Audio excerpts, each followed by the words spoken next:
ওই যে বলেছি যে খালেদা জিয়া ভয়নে রাজপথ ছাড়ি নাই, এই কথায় আমি বিশ্বাসী নই, এই কথা আমি মানি না। রাজপথে আমি কেন অনেককেই বলবো, আমার নেতাদেরও বলবো যে রাজপথে তখন থাকার কথা থাকে নাই, রাজপথ ছাড়ি নাই বলে ভুল হবে, রাজপথ ছাড়ি নাই বলে ভুল হবে। এই স্লোগানগুলি দয়া করে আর দেবে না।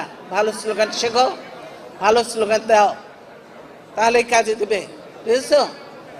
আমি তো আমাদের সঙ্গে ছিলাম, এরশাদ বিরোধী আন্দোলন করেছি, এই বিএনপিকে 3 বার ক্ষমতায় এনেছি। ইনশাআল্লাহ দেশ দলকে সুন্দর করে গুছিয়ে, কোনো গ্রুপিং লবিং থাকবে না, দলকে সুন্দর করে গুছিয়ে যারা উপযুক্ত যোগ্য তাদেরকে নেতৃত্ব দিয়ে বিএনপি ইনশাআল্লাহ আবার ক্ষমতায় আসবে। ছাত্রদলের প্রতিষ্ঠা বার্ষিকীতে, ছাত্রদলের প্রতিষ্ঠা বার্ষিকীতে এটাই তো আমাদের সংকল্প, এটাই তোমাদের হতে হবে।